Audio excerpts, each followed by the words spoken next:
Boa tarde a todos. Muito obrigado pela presença.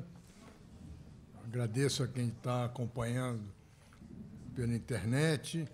Nós estamos abrindo hoje um novo ciclo de palestras, que é um ciclo permanente nosso, cadeira 41. Como vocês sabem, a Academia Brasileira de Letras tem 40 cadeiras. E a cadeira 41 foi uma ideia brilhante da Ana Maria, há alguns anos, já que a gente faz, para homenagear quem a gente considera que deveria ter entrado para a academia, merecia ter entrado para a academia, e, por razões diversas, não entrou. E aí a gente registra aqui uma homenagem a eles. Hoje, o nosso homenageado é o Graciliano Ramos, que vai ser tá a cargo do acadêmico Godofredo de Oliveira Neto, falar sobre ele. O ciclo continua com Joel Rufino dos Santos, o Luiz Antônio Simas falando sobre o Joel, o Vander Melo Miranda falando da Henriqueta Lisboa, e Humberto Werneck falando sobre Murilo Rubião e Hélio Pellegrino, dois craques a redescobrir. Então, é um ciclo que a gente vem... Há quanto tempo a gente já faz isso, Ana Maria? Tem uns 8 ou 9 anos, porque tem um intervalo da pandemia, né? Da pandemia, mas, enfim, já fizemos uns 8, acho que esse é o 8º ciclo. Um ciclo permanente que vai continuar. Hoje a gente estava conversando no chá, vai continuar fazendo isso, porque é uma maneira que a gente tem de homenagear grandes figuras da literatura e da cultura brasileira. Então, muito obrigado por terem vindo. Eu vou passar a palavra à Ana Maria, que coordena esse ciclo. A coordenação geral dos ciclos é do acadêmico Antônio Carlos Sequim. Godofredo, obrigado. Obrigado, Ana Maria. Obrigado. Eu vou ficar na plateia. Obrigada. Obrigada. Eu agradeço ao Merval, agradeço a vocês todos, agradeço a quem está nos vendo, acompanhando de casa, ou vai acompanhar depois. Isso de falar para o futuro é uma pretensão louca que a tecnologia nos permite hoje, que fica guardado aí. Quem vê depois, daqui a algum tempo, na página, vai poder ver também. E, basicamente, essa apresentação do ciclo, o Merval já explicou do que se trata. Acho que há um outro aspecto também que, cada vez mais, a cada ano, eu vou me dando conta de como ele existe, que é um autoexame nosso, como instituição, né? Não é só uma homenagem ou uma reflexão sobre os que não vieram e que estariam ocupando essa cadeira que não foi ocupada, mas é também uma reflexão nossa como instituição da academia e também como sociedade, né? A sociedade vai mudando, quer dizer, quando vieram os nordestinos, esse grande momento do romance nordestino, que Graciliano não veio, veio Zé Lins, veio Zé Américo, outros, enfim. Mas não veio Raquel naquele momento. Raquel de Queiroz veio depois, porque, naquele momento, a academia ou a sociedade onde esta academia estava inserida não se abria suficientemente para vir uma romancista mulher, né? Quer dizer, tudo isso essa reflexão sobre como nós vamos mudando. Espero que, muitas vezes, para melhor, ou, na maioria das vezes, ou sempre, quem dera.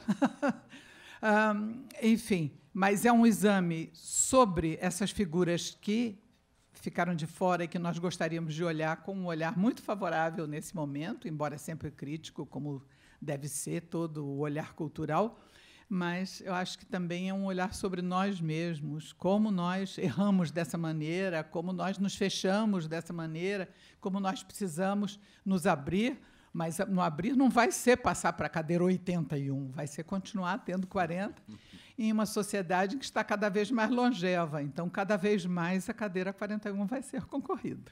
Esperamos.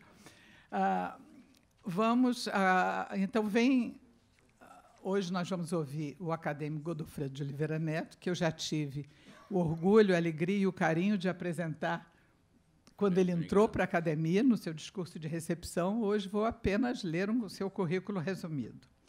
Godofredo é romancista, contista e cronista, e muito, muito mais.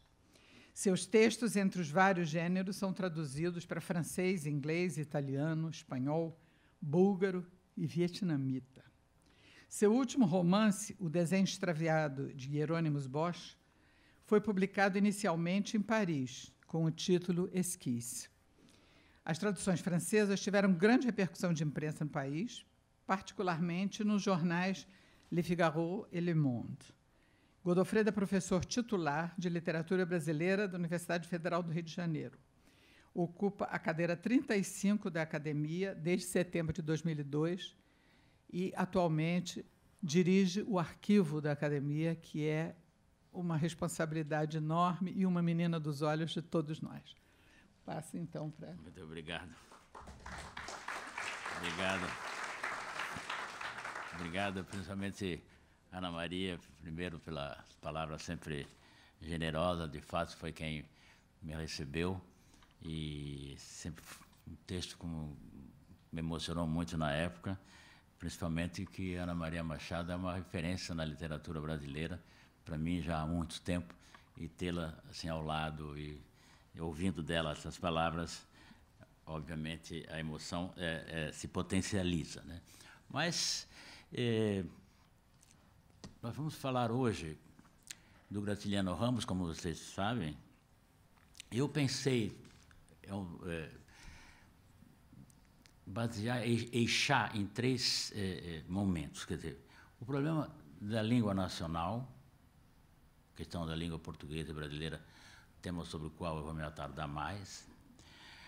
A questão, para o romancista, né, para a elaboração do seu livro, a questão da verdade una e indissociável do personagem, vamos chegar lá, e a literatura e a cura social, ou melhor, a mensagem, o recado, como fazê-lo sem que a literatura perca a sua autonomia. Eu acho que nós vivemos um momento em que a questão essa literária é muito presente, o identitarismo, que a gente entende perfeitamente por conta da injustiça social do Brasil, essa desigualdade, o maior país mais desigual do mundo.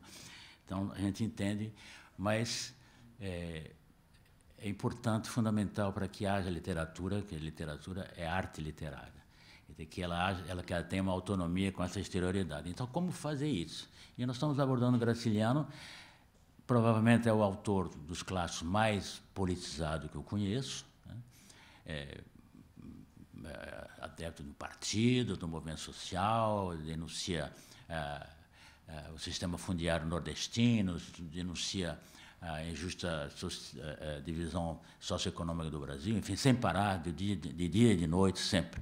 Mas a sua arte, ela se mantém autônoma. É aí sobre isso que eu queria falar aqui um pouco, que é a grandeza do Graciliano. Quer dizer, então, o recado está dado, a mensagem está passada, jamais, num instante sequer, ele perde a autonomia do que seja a arte literária. O texto literário não é um documento sociologicamente lisível. No romance, a estrutura do mundo social é, ao mesmo tempo, recalcada e sublimada, ou recalcada ou sublimada. Daí essa realidade mais profunda que tanto me falo. Quem me disse isso, pessoalmente, foi o Roland Barthes, quando eu era aluno. Então, qual o papel do romancista dentro disso aqui tudo? Então, peguei o São Bernardo, um livro sobre o qual eu trabalhei já muito. Eu entendo que é um dos grandes livros da literatura brasileira, talvez entre os 10 mais importantes. E me parece o mais óbvio. Claro que Vidas Secas tem um chamado, assim, graças ao filme, é um livro muito claro, né? Mas, assim, São Bernardo me parece que é ainda mais sofisticado em todos esses aspectos. São Bernardo, então, por isso, para muitos críticos, se aproxima mais das obras explicitamente ideológicas.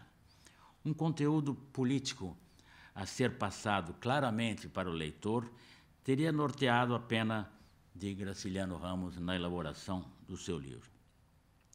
Para o autor, o outro caminho é tapeação e infantilidade. Vamos ver o que ele diz numa entrevista. Estudiosos dos mais eminentes veem, assim, no romance, uma obra principalmente ideológica, cuja função precípua seria a de colaborar para a concretização dos ideais políticos que se manifestam com exuberância nas décadas de 20 e 30. Com base a afirmação de Graciliano de nunca se ter identificado totalmente com a vanguarda do movimento modernista. É uma entrevista ao Homero Senna, está no livro do Carlos Nosso Coutinho, que trabalhou também bastante Graciliano, depois na República das Letras do Homero Senna. Pergunta do Homero Senna: quer dizer que não se considera modernista? Graciliano: que ideia! Enquanto os rapazes de 22 promoviam seu movimentozinho, achava-me em Palmeira dos Índios, em pleno sertão alagoano, vendendo chita no balcão. E vai ainda mais longe. E que impressão, então, lhe ficou do modernismo, Graciliano? Muito ruim. Sempre achei aquilo uma tapeação desonesta. Bom, como se... Mas, eu repito que toda a crítica... Ele faz arte, literatura... Como nos lembramos todos, a história de São Bernardo se passa na década de 30. O narrador, Paulo Honório, 50 anos de idade, tenta revisitar dramas da sua vida e conflitos internos que, até o momento em que o livro era escrito, permaneciam inexplicáveis. Nem a fazenda São Bernardo, que Paulo Honório comprou por preço irrisório, nem a professora Madalena, a quem contratou para alfabetizar as crianças do seu empreendimento rural e com quem acaba se casando, deram-lhe o sossego que tanto buscava. Resta-lhe a escrita. Talvez ela lhe devolva a paz desejada. E é, naturalmente, interessante lembrar que Paulo Honório comprou a fazenda, uma fazenda abandonada, de um bêbado, herdeiro bêbado, no jogo, conseguiu comprar a preço de banana. A fazenda floresceu, enriqueceu, perfeito, assim, um bom administrador, ou seja, um ser exitoso no sistema, né? Mas ele não é feliz. Que essa velha história. Aí começa as coisas, como é que não é feliz? Ele conseguiu tudo, para dar de parabéns. Não, é essa que vem. Então, subterrâneos do posicionamento político do Graciliano, né? Claro, você pode logo pensar também que o dinheiro não traz felicidade. Essa frase que virou também um clichê popular, mas, na verdade, é um pouco essa que vem da Bíblia, obviamente, o céu será dos pobres e não dos ricos, enfim, né? A gente conhece isso da civilização cristã. Quer dizer, os fatos não voltam na narrativa, voltam ao texto, né? Há, sim, em função desse tipo de narrativa, uma constante transição entre passado e presente, já que o narrador, além de nós leitores, porque ele vai começar a falar da sua vida, mas ele já é o vitorioso do ponto de vista econômico, mas não está feliz, vai escrever pensando que assim talvez ele recupere um pouco do seu equilíbrio emocional. E São Bernardo virou um clássico, né?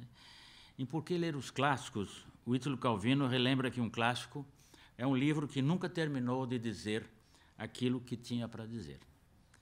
A historieta lembrada por Calvino é ilustrativa. Sócrates, pouco tempo antes da sua execução, aprendia a tocar uma área na flauta.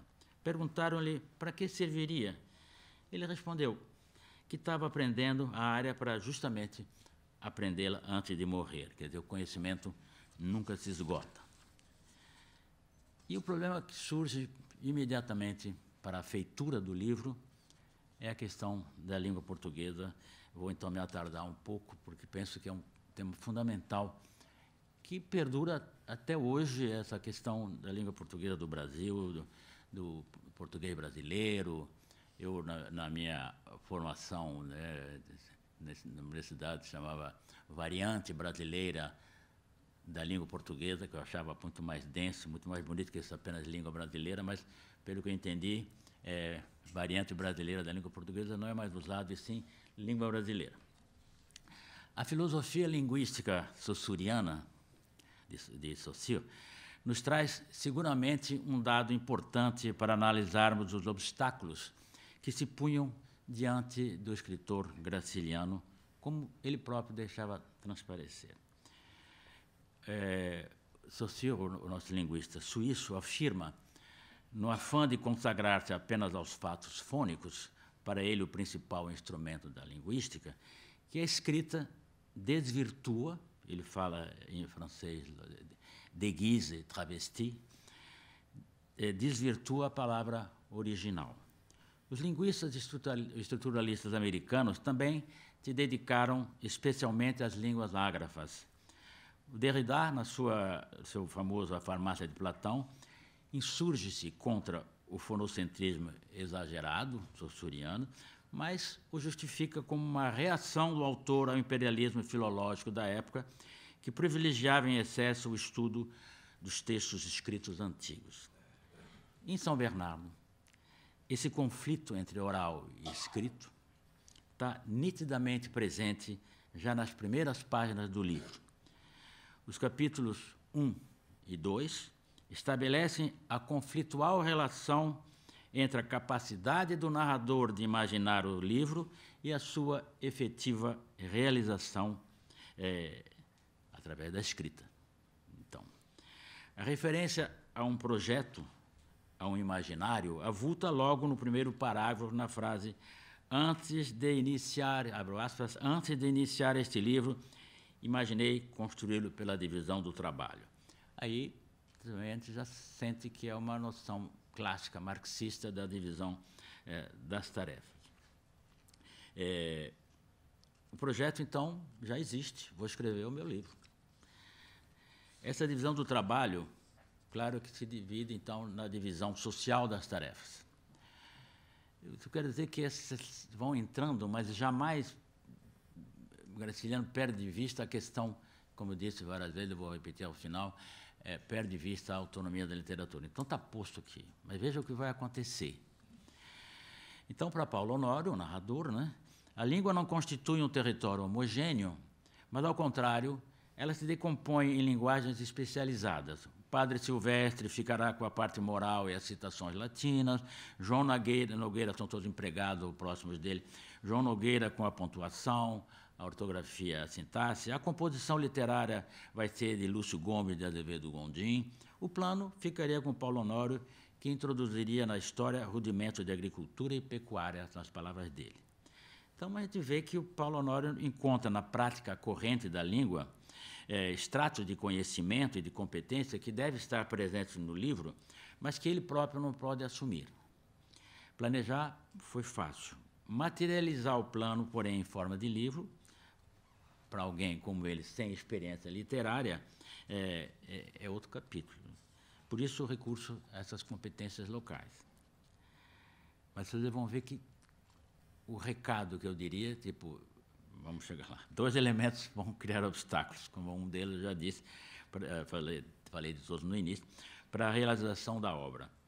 Essa norma gramatical e a verdade una e indissociável do personagem. Abro aspas. Mas o otimismo levou água na fervura, compreendi que não nos entendíamos. O João Nogueira queria o romance em língua de Camões, com períodos formados de trás para diante, calculem. Então, nessa passagem, a norma lusa é caricaturada, comparada à língua de Camões, como se também a variante europeia da língua portuguesa, vamos chamar assim de novo, também não tivesse sofrido modificações desde Camões. Então, é o peso da norma clássica impedindo, ou pelo menos dificultando, que o narrador passe para a forma escrita a história que tem em mente. Então, a língua de Camões é, para Paulo Honório, uma língua morta e que deve ser evitada. Abro aspas. Há lá alguém que fale desta forma? Então, claro, essa língua escrita não consegue dar conta do ímpeto de contador de Paulo Honório. Nessa época do São Bernardo, dos anos 30, ainda extenuados, ainda na arena, os contendores da luta pela emancipação do português do Brasil recebiam as primeiras manifestações de apoio, né? Se as opiniões linguísticas relativamente avançadas dos românticos, José de Alencar à frente, já ultrapassavam em muito o meio século, a Semana da Arte Moderna mal completava 20 anos. Eu falei de Alencar porque o Mário de Andrade escreveu em 42, no Jornal Atual de São Paulo, um grande elogio a José de Alencar, que surpreendeu um pouco, porque como o José de Alencar era um conservador, mas qual a aproximação? A questão da nacionalidade, obviamente que era isso, um pouco, o nacionalismo, mas também a questão da língua portuguesa, quer dizer, o Alencar, ainda que timidamente, que a gente não confunda, mas o Alencar passou para a modalidade escrita, certas construções gramaticais, sintáticas, típicas da modalidade oral, não que ele estivesse inventando a pólvora, porque também os franceses faziam isso. Victor Hugo dizia com todas as letras que as palavras não podiam ter hierarquias. Enfim, eu, Victor Hugo, vou passar para o papel palavras que nunca foram escritas em francês, mas são faladas em francês, eu vou escrever. Então, é um movimento um pouco mundial, né? Então, o Mário de Andrade, veja, esse da ruptura, né? O autor da ruptura, fez essa referência a José de Alencar, que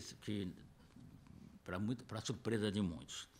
Mas é um tema bastante conhecido na história da língua portuguesa. Nosso mestre aqui, Evanildo Bechara, já nos esclarecera bastante sobre o tema, né? Mas também, um pouco mais para cá, o também acadêmico Ricardo Cavalieri, sobre o português do Brasil. Não sei se o Cavalieri está aqui. Se não tiver, acho que eu não vou ler, não. Ah, tá. Bom, está ali, é verdade, está ali. Abro aspas. No tocante ao processo de surgimento do denominado português popular brasileiro, que só se manifestaria bem mais tarde, a rigor a partir da segunda metade do século XVIII, cuida-se de fato linguístico em franco debate, com ênfase na hipótese de sua gênese no processo de aquisição linguística e irregular do português por falantes da loglota. Ele tem um texto grande que eu vou parar por conta do tempo, mas, enfim, então, é uma questão que vem de mais tempo, obviamente, não é do século XX, né? Mas também um outro acadêmico, Celso Cunha, abre aspas, a obediência cega às normas lusitanas, os compêndios de língua com abonações invariavelmente auridas em escritores portugueses, os únicos que mereciam crédito, é o que continuamos a observar nos primeiros anos do século XX. Ainda em 1919, que já tinha Machado de Assis, já tinha José de Alencar, já tinha Manuel Antônio de Almeida, já tinha o Cortiço escrito, mas, naturalmente, nenhum desses livros, nenhum exemplo retirado desses livros servia para abonar fácil gramaticais nas gramáticas, porque eram escritores brasileiros, né? E, então, em 19, quando Souza da Silveira publicou as suas lições de português, com larga documentação de autores brasileiros, especialmente Machado de Assis, o fato, por insólito, causou estranheza entre os professores do idioma. Mas digo mais, se isso nos surpreende, só em 1975, com aquela nova gramática do português contemporâneo, se não me engano assim, Lindley Sintra e Celso Cunha, só em 75, né, nós já estávamos em Paris há muito tempo, né, só em 1975 é que autores africanos de língua portuguesa tiveram textos seus, trechos que serviriam para abonar fatos gramaticais, só em 75. Ou ainda, também vejo aqui na sala, mas não vou chamar a atenção, ou ainda José Carlos de Azeredo, uma proposta consistente, abro aspas, consistente de renovação da expressão escrita para a literatura brasileira, só terá lugar com o movimento modernista de 22, inspirando um debate recorrente ao longo do século passado sobre a identidade da língua padrão do Brasil e seu lugar no conjunto da sociedade brasileira. Eu tardo bastante sobre esse tema, porque eu acho que é um tema fulcral, inclusive para a literatura contemporânea. Também leio, bem mais próximo da gente, em Betânia Mariani, percussiente análise desse fato, sublinha apenas como metonímia da sua análise o seguinte trecho, aspas, o que está em jogo na colonização linguística e na institucionalização do português no território brasileiro nem é tanto ou apenas essa diversidade de línguas e falares em termos tecnicamente linguísticos, mas sim uma heterogeneidade linguística que será parte integrante do que no século XIX vai ser chamado de língua brasileira. Então, para voltar ao nosso livro, São Bernardo, ou melhor, a história do Paulo Honório, contada por ele mesmo, não poderia vir a lume pelo próprio paradoxo de ter que ser vertida para a língua escrita. Essa é a realidade que, precisamente, busca Paulo Honório. A linguagem falada é conhecida, né, como modalidade de discurso, dispõe de elementos inexistentes na escrita, como a presença do interlocutor, que concorda ou discorda durante o discurso, as pausas moduladas conforme os objetivos do falante e das reações no ouvinte, a altura da voz, timbre marcando o estado e o grau de emotividade do registro linguístico em ordem, proibição ou súplica, o gesto, companheiro fiel, né, e onipresente na finalização ou na complementação da, por vezes, crua construção gramatical, enfim, o ritmo, a entoação, ou qualquer outro elemento extralinguístico, recursos riquíssimos se comparados com a limitada pontuação gráfica. Então, o litígio e o abandono do empreendimento São Bernardo são iminentes. Paulo Honório, então, como na farmácia de Platão, teme também envenenar a sua história, farmacon, veneno.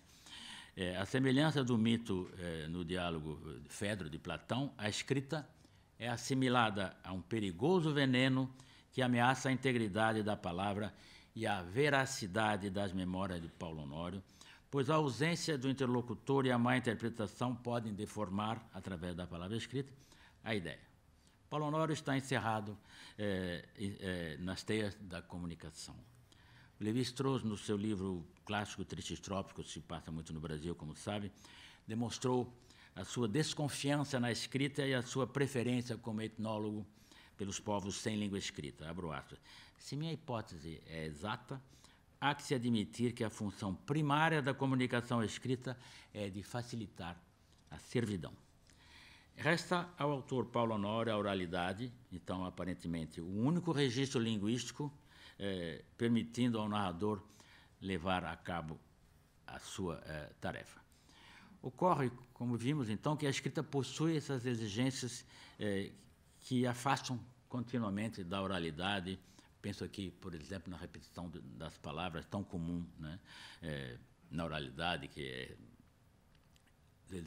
repetida, até pleonástica, né? Então, toda escrita, por mais que se aproxime da oralidade, permanecerá seletiva, como de resto manifesta a própria dimensão do livro São Bernardo, que em menos de 200 páginas vai contar 50 anos da vida de um homem, né? Essa, como disse, essa aproximação entre língua falada e escrita é um tema que também é constante naquela época na Academia Brasileira de Letras. Essa aproximação entre a língua falada e a língua escrita se incluía nas reivindicações dos autores contemporâneos de Graciliano. Ele não era o único, né? Como mostra a tentativa frustrada de Mário de Andrade de elaborar a sua gramatiquinha da fala brasileira, ele assim a intitula, né? Quer dizer, querendo uma gramática, mas alguns problemas os linguistas me corrigirão depois. Essa gramática não veio a lume, porque há trechos, o Ataliba de Castilho, em São Paulo, fez um apanhado, mas, enfim, não é. Se tivesse pronta essa gramática, toda a universidade brasileira, as escolas usariam. Isso não aconteceu. Quer dizer, porque se a gente pegar as diferenças, quer dizer, não se passa língua e discurso. Essa é uma famosa definição para quem é da área, entre Saussuriano também, língua e discurso, em francês, langue et parole. E as diferenças são sempre unicamente na parola, no discurso. Então, as palavras essenciais, por exemplo, tipo pai, mãe, grossura, cor, etc., são as mesmas.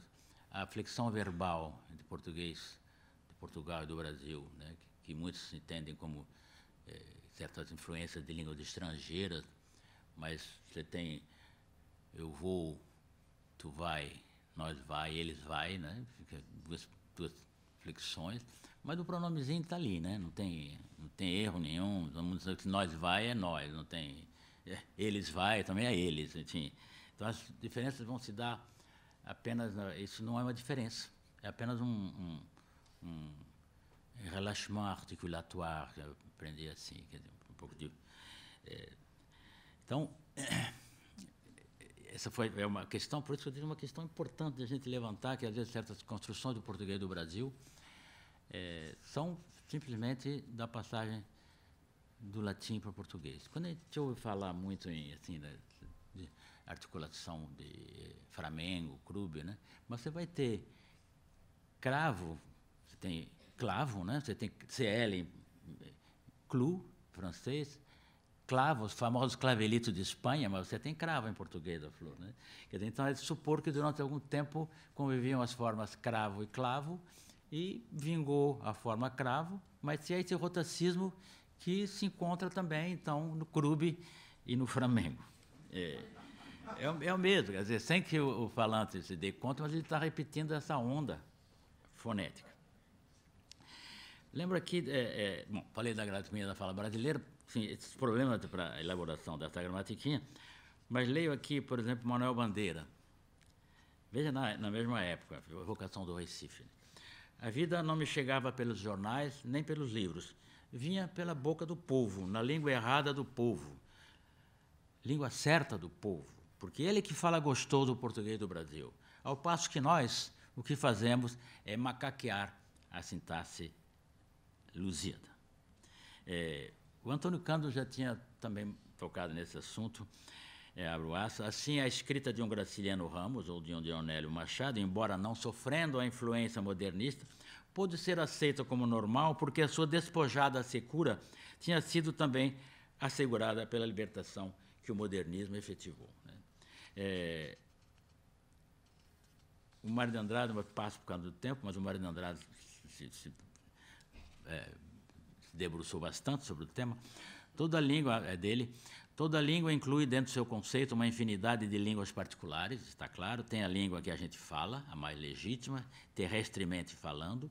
Mesmo essa se subdivide na língua do ferreiro, na do marujo, na do professor, na do aluno, na do amante.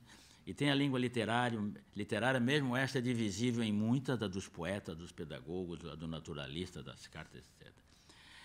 A diferença entre as duas modalidades são inevitáveis e complementares, mas me parece, de já ter lido isso também, que a diferença, por exemplo, entre o português falado no Brasil e o português escrito e o espanhol falado na América de língua espanhola e a oralidade, a diferença é menor entre, por isso na Unesco, o discurso em espanhol é um só. Quando é o Brasil, por isso essa coisa do acordo ortográfico, quando é para o Brasil, são duas versões. Uma em português. Claro que existe por inglês dos Estados Unidos, da América, mas o básico é o mesmo. Então, se sente, deve ser um americano que está escrevendo isso aqui, deve ser em inglês. Mas, no português, a coisa é diferente, que impedia, às vezes, a leitura, né? E o espanhol não tem essa... também aqui na América Latina, porque você se lembra do Nebrija, a língua companheira do Império, quer dizer, onde o Império Espanhol fosse, deveria haver instituições encarregadas do fortalecimento, da divulgação da língua. Os portugueses tinham uma concepção diferente disso e as universidades nos países de língua espanhola hoje, aqui na América do Sul, já foram formadas 3 séculos antes das nossas.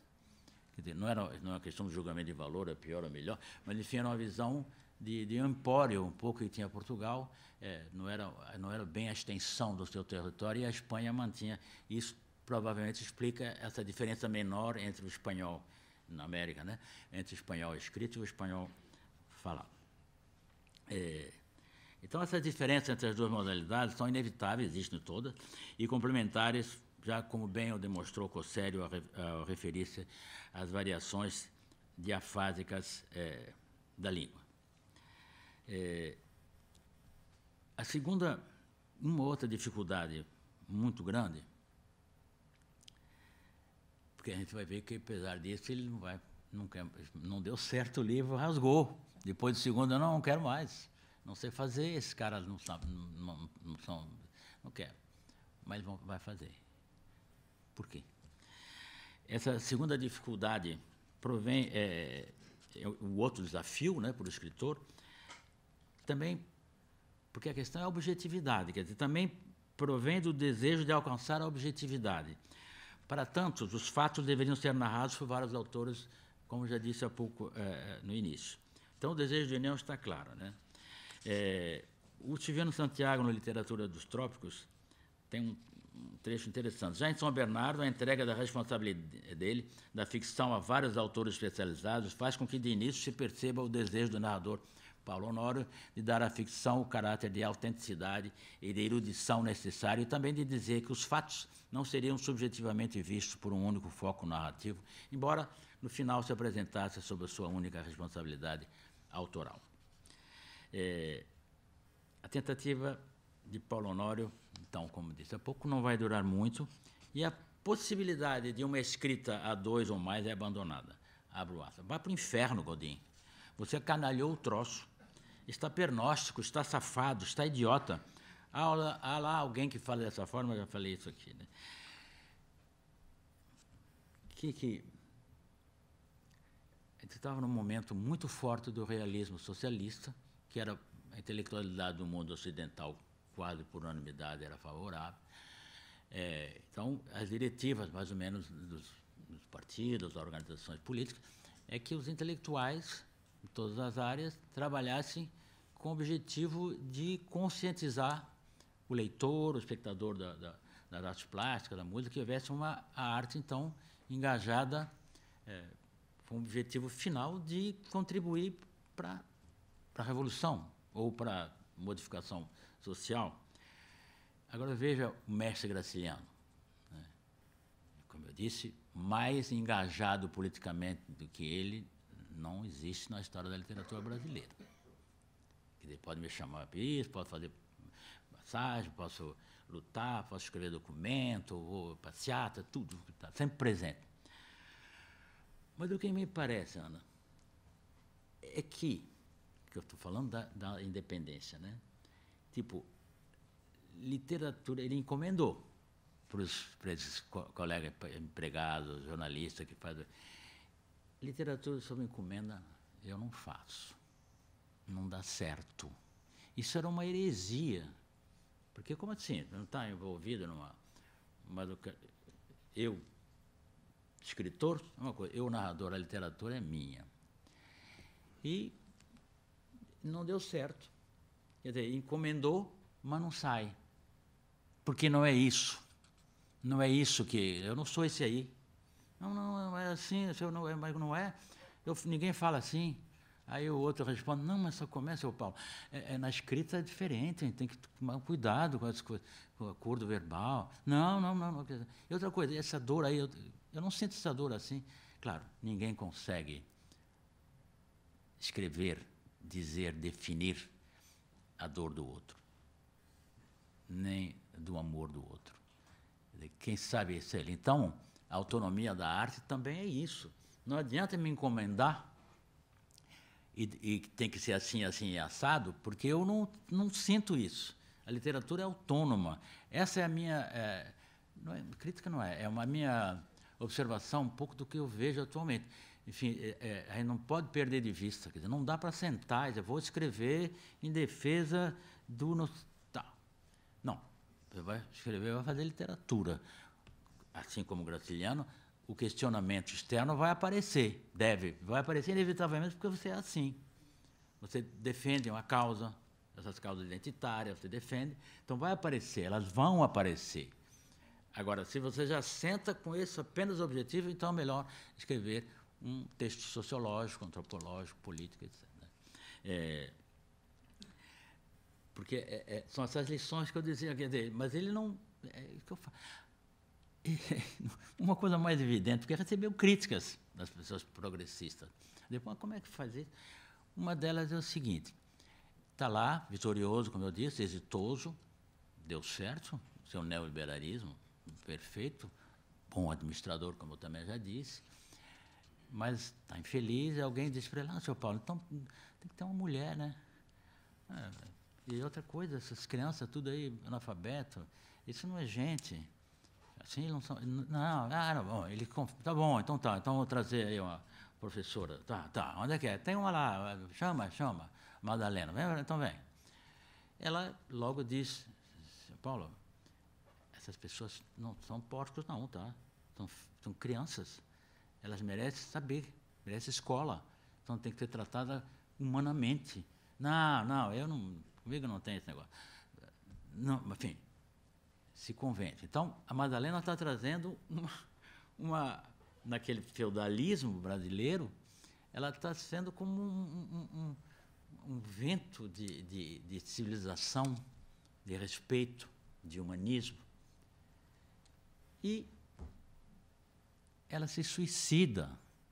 Então as pessoas dizem, mas peraí, quer dizer, a solução do problema, dizendo para o Graciliano, e você mata a solução? Você é um cara tão engajado politicamente, pensa politicamente, quer um Brasil justo, e você mata a solução? Por quê? Porque ela só podia fazer isso ali. A literatura é a minha, é assim, ela não tinha saída, ela não tem que obedecer a outra ordem. Então, aí, às vezes, para amaciar um pouco, que fica complicado, né, politicamente, há escritos que falam da Madalena um pouco como heroína antes do tempo. Mas, enfim, é uma maneira, eu acho, apenas de... Ou seja, mas é porque, na verdade, nós estamos diante de um baita de um escritor, né, entre os maiores do Brasil, que sabe o que é autonomia literária.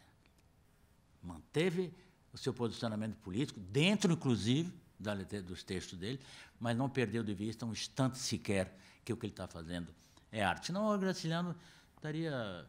É como os Sertões. Quer dizer, se o Euclides da Cunha não tivesse ficado na dúvida no final e dizendo, não sei se são eles, esses fanáticos, somos nós, os loucos... foi lá para falar mal desses sertanejos. E fica na dúvida. De repente, somos nós, somos loucos, eles não têm... Enfim, começa a amaciar também. Aí o livro fica... Se ele tivesse só criticado e arrasado com todos o Antônio Conselheiro e o seu grupo, etc., ele ficava... Não, mas fica na dúvida, a questão da dúvida. Nasceu em 1902, escreveu em 1990 e pouco, época do Machado, a mesma dúvida do Machado, né, que a gente conhece do olhar oblíquo dissimulado da Capitu. Né? Bom, então já tomei o tempo. Volto aqui. É que a verdade una da personagem a verdade da personagem é una e indissociável. Uma terceira pessoa não poderá transmiti-la, já que não há possibilidade de aprofundar o pessoal sem esse esforço de racionalização da experiência e das pulsões íntimas. Então, se Gondim, um dos empregados, é pernóstico, é tanto pelo seu estilo, inadequação entre a escrita e a coisa a dizer, como também pela inadequação entre o que se diz e a experiência que se quer transmitir. O âmago e o essencial da história que o narrador tem na memória ou na imaginação, só a ele pertence. A realidade, mais ou menos então travestida de fantasia que nos quer ser narrada, contém esses ingredientes, matizes e tipos, que, em última análise, cabem com exclusividade ao discernimento do seu legítimo dono. A apreensão da vida, as memórias, no caso de Paulo Honório, a apreensão é de Paulo Honório, pois é delas ele próprio narrador e dele a linguagem. Os limites da sua linguagem são os limites do seu mundo. As dificuldades, então, como vimos, aumentam para Paulo Honório, já sabemos, narrador, dessa insuficiência estilística e da impossibilidade da redação a dois ou mais da verdade que só a ele pertence, surge esse famoso bloqueio. Agora vejam, de novo, como entra em cena a literatura. E a consequência é a renúncia. Né? Aí abro aspas. Abandonei a empresa, que se chama de empresa, é um capitalista, né? O livro é uma empresa. Abandonei a empresa, mas está em português, fica isso mesmo também, o fato, né? O fazer. Abandonei a empresa, mas um dia desse ouvi um novo pio e iniciei a composição, de repente, era um Pio na igreja, que já várias vezes ele citava, da Coruja, valendo-me dos meus próprios recursos e sem indagar se isso me traz qualquer vantagem, direta ou indireta. Aí, opa, por quê? Quer dizer, então, eu me lembrei do livro do Fischer, o Ernest Fischer, cujo título é exatamente A Necessidade da Arte. É um livro seminal, acho que de leitura obrigatória. Vai ver que, lá na época das cavernas, etc., está lá homens e mulheres, não ainda está a tradição civilizacional de guardar comida, né, de ter um arquivo, saem todo dia de cedinho para comer, uma loucura, enfrentar lá um bichão, logo que sai, já tem um que já arranca a cabeça de um, loucura, vai atrás de água, comida, uma loucura, chega de volta extenuados, mortos, né, de cansados, metade não voltou porque morreu, devorado, e mesmo assim desenham nas paredes, desenhando. Aí você podia pensar, pô, mas entre aspas, que perda de tempo, né? Quer dizer, mas não, é isso, quer dizer, essa necessidade da arte. Então, acho assim, então, no caso aqui do Paulo Honório, ele não vai fazer, mas a Coruja piou, podia ser o pito de um trem, um choro de neném, mas aí aquilo impulsa para a arte. Essa que é a literatura, né? Quer dizer, ele não é uma coisa pensada, vou escrever para defender justiça. Não, vai defender, mas não vai como princípio norteador da sua... Quer dizer, tanto é que agora foi o Pio da Coruja, pura e simplesmente. Não tem nada a ver uma coisa com a outra, mas, enfim, está em todos nós, né? Não está só nele. Né? Mas vocês vão ver que tem outra, eu vou encerrar. Quanto tempo já? Eu não estou confiando muito no meu relógio, porque eu acho que ele está atrasado. Mas pelo meu são 10 minutos. 10 minutos, se não, tá. se o Tá meu perfeito. não está certo, são 5. Então, como diz, a pulsão para a arte é desencadeada pelo Pio da Coruja, quer dizer, o processo da escrita. E não mais, então, a técnica e os cálculos ligados à escrita, veja. Não é mais a técnica. É uma coisa que vem como todo mundo tem de arte. Então, não é também, claro, não é não é alguém ungido por Deus que vai, né, escolhidos. Todo mundo tem, um vai trabalhar, vai cuidar e vai fazer frequentemente, o outro não vai, mas... ou seja, nós todos somos escritores, poetas, etc. Né? Também, me lembrei agora que eu não esqueci de falar, o Graciliano, ele escreve para sua esposa, Heloísa, e diz assim, numa carta, acabei de escrever o São Bernardo, escrevi todo em português, agora estou botando para o brasileiro. Uma carta super conhecida, quer dizer, veja como é que a coisa era forte, né? E veja o outro recado, mas aí límpido, mas se a gente prestar atenção, né? O leitor e a leitura prestar atenção, que é o fato de o Paulo Honório ter se afastado dos movimentos coletivos. Essa é uma premissa de que esse enriquecimento, né, vai se fazer em cima dos oprimidos. Mas, em compensação, você vai ser ruído de culpa, porque a condição humana é uma condição de fraternidade. É um pouco um preceito que domina, que se você não tiver presente, né, que você vai se afastar da comunidade, vai abraçar caminhos individuais, ok, pode ir, vai fundo. Agora tu vai sofrer, tu vai ficar angustiado. E aí, veja como é que a genialidade do nosso autor. Eu falei do modernismo lá atrás. O modernismo literário dos anos 30, né, difere um pouco da literatura dos anos 20. Ou melhor, os intelectuais dos anos 30 corrigiram um pouco o tiro. Um exemplo bastante conhecido é o prefácio de Serafim Ponte Grande, de 33, onde Oswald de Andrade reconhece ter sido até então um instrumento útil à manutenção do conservadorismo do Brasil, como o Graciliano apontava, né? Então, romper por si só não bastaria, tem que chocar, pensavam, né, a elite conservadora, deixando-a perplexa e, principalmente, culpada diante das injustiças sociais, do egoísmo, da falta de solidariedade, tendo que sofrer na própria pele a crueldade que inflige a seus semelhantes. Veja, então, o que ele vai fazer. Teria aqui, porque era comum o Goldman, né, que era um grande pensador dessa visão marxista da literatura de 67, por aí, que também sumiu. O romance é a história... Quer dizer, sumiu porque foi substituído por outro texto. E textos que eu recomendo também estão aqui, também que eu escrito, da Ângela Maria Dias, que eu vi na entrada há pouco, que trabalhou, tem um texto magnífico, eu acho que foi da sua tese ou sua dissertação de mestrado, sobre o Graciliano. Eu acho que é muito rico o que ali é dito. Mas veja,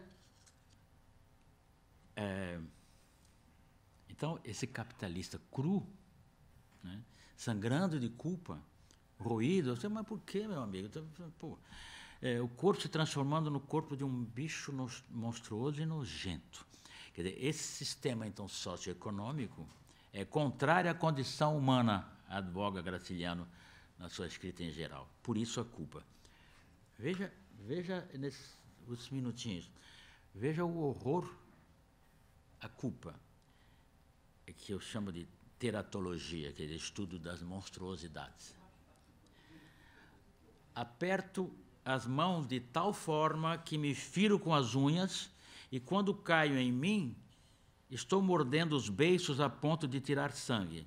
Esse é o nosso personagem Paulo Honório, um dos seus autoflagelos no processo cruel que vai vencendo pouco a pouco as suas resistências. Mas vai ainda mais longe, abro aspas. Sou um aleijado, devo ter coração miúdo, lacunas no cérebro, nervos diferentes dos outros homens. E um nariz enorme, uma boca enorme, dedos enormes. O fetichismo do corpo. Confio em mim, diz ele. Mas exagerei os olhos bonitos do Nogueira, onde ele começa a entrar num clima de ciúme. A roupa bem feita, a voz insinuante. Pensei nos meus 89 quilos, nesse rosto vermelho, de sobrancelhas espessas. O corpo, então, perde qualidades, fato que vai encontrar ampla confirmação, é a última página, no capítulo 26. Com o doutor Magalhães, advogado, homem idoso, considerei que também eu era um homem idoso. Esfreguei a barba, triste. Em parte, a culpa era minha. Não me tratava. Estava preocupado em ganhar dinheiro apenas. Ocupado com o diabo da lavoura, ficava 3 dias, 4 dias sem raspar a cara, e quando voltava do serviço, trazia lama até nos olhos. Deem por visto um porco. Metia-me em água quente, mas não havia esfregação que tirasse aquilo tudo. Que mãos enormes, as palmas eram enormes, gretadas, calosas, duras como casco de cavalo. E os dedos também enormes, grossos, curtos. Acariciar uma fêmea com semelhantes mãos? Aí, doutor Magalhães, não. Homem de pena, eram macias como pelica, e as unhas bem aparadas, certamente não arranhavam como as minhas. Claro, ele só pegava em autos no processo, né? Quer dizer, uma autodesvalorização reforçada pela comparação com um dos possíveis pretendentes de Madalena. Então, Paulo Honório, tal herói definido por Bose, opõe-se e resiste agonicamente às pressões da natureza e do meio social, formule ou não ideologias explícitas, o seu mal-estar permanente. Então, a punição, né, do sistema capitalista, veja, que ele está denunciando, aí então o Graciliano está denunciando, dizendo que há uma culpa, não faz parte da condição humana um ser humano explorar outro ser humano. Pode fazê-lo, mas vai sofrer, né? Enfim, vou terminando. de um texto, mas ele, naturalmente, o Graciliano teve adesões. Eu consegui um texto da revista Cruzeiro, da nossa Raquel de Queiroz, veja, encontrada nos arquivos do acadêmico Sequim. É um olhar um pouco hiperbólico da Raquel. Pouco não, muito, né? Abro aspas. Se sumisse num incêndio toda a literatura brasileira e só sobrassem do fogo os livros de Graciliano, bastariam esses romances para justificá-la. Em três séculos de vida, a nossa literatura não teria, graças ao Graciliano, não teria existido em vão. Obrigado.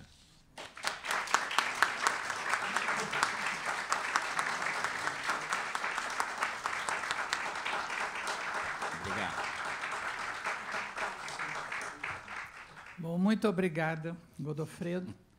Já que você encerrou com uma opinião de uma contemporânea, Raquel, sobre o Graciliano, eu vou começar esse breve comentário relembrando a opinião de outro contemporâneo, que é muito conhecida e que foi muito mencionada nos últimos tempos, porque atualmente, agora, por esse mês passado, enfim, está saindo uma nova edição dos relatórios de Graciliano Ramos como prefeito de Palmeira dos Índios. Chama Graciliano Ramos Prefeito. Não me lembro qual é a editora, mas está saindo de... Record, da Record, exatamente. Então, a opinião do Augusto Frederico Schmidt, que é o responsável pelo eclodir de Graciliano Ramos na literatura brasileira. Eram esses relatórios que o Graciliano fez como prefeito, foram bater nas mãos de Augusto Frederico Schmidt, que trabalhava no Ministério da Educação, no gabinete do Capanema, enfim, nessa ocasião, que fosse. E ele leu aquilo, percebeu a ironia, vendo, sem ter nunca lido Harold Bloom, que a ironia é o marco da literatura, mas ele viu logo que ele estava diante de um escritor e escreveu para aquele prefeito perdido em Palmeira dos Índios, simplesmente dizendo: mande seu romance para publicarmos. E, realmente, o Graciliano tinha um romance na gaveta, que era Caetés, e mandou, e foi publicado. Aí, para o Chavão, o resto é história, etc. E tal. Então, não vamos falar do Caetés, não falamos do Vidas Secas, que é o mais conhecido, seu romance desmontável, a série de contos, cada um vale sozinho e todos juntos valem como romance, o que é uma aventura literária estrutural fantástica também.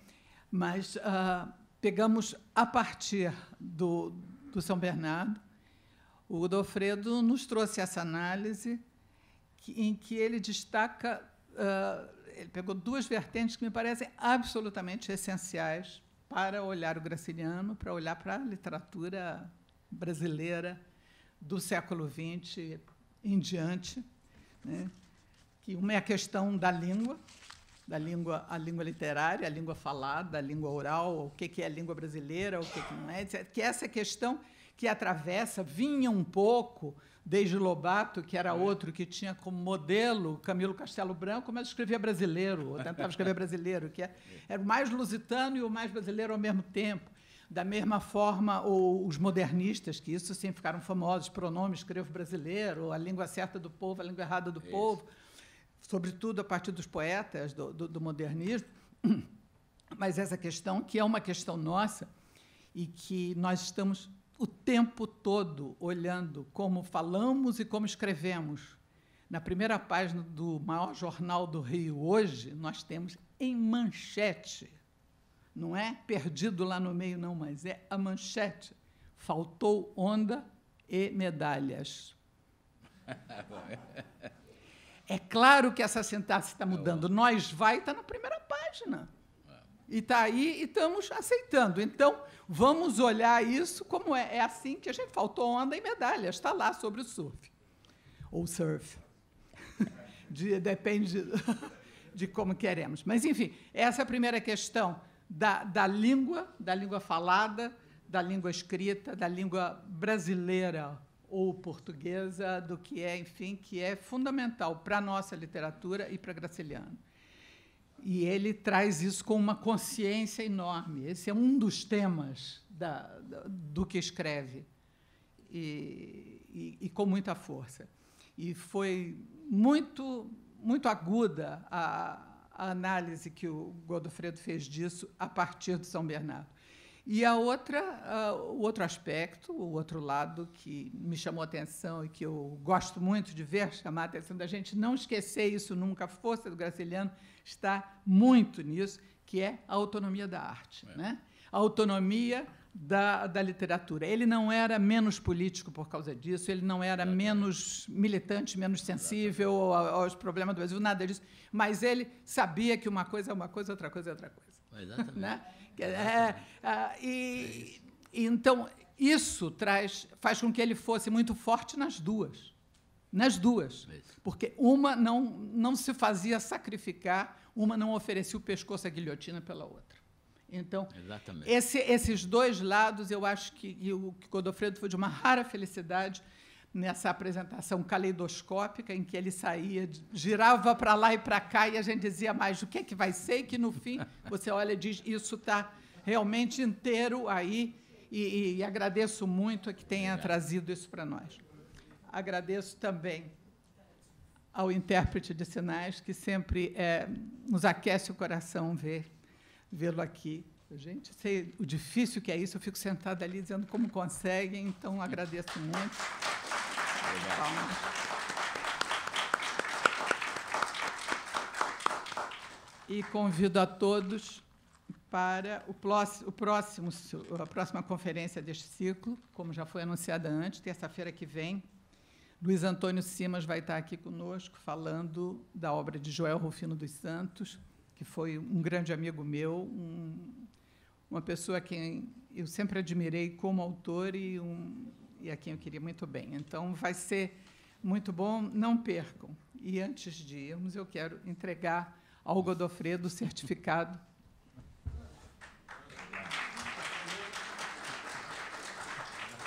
Desculpa, que eles me chamaram lá do outro lado. Tá. E, além dessa terça-feira, nós temos, na quinta, portanto, antes disso, uma mesa redonda que vai ter o título A Procura do Tempo Esquecido, Memórias, Aporias, Delírios, coordenado pelo acadêmico Carlos Nejar. Vai ser quinta-feira, às 17h30, com participação do acadêmico Rui Castro, professor Mário Moreira, coordenado pelo Nejar, como eu já disse, e essa que vai ser em homenagem ao Álvaro Moreira, que não estava aqui, mas eu sabia. Álvaro Moreira, de quem eu li há muito tempo uma única coisa, um livro que me deliciou, que era seu livro de memórias, que se chamava As Amargas Não.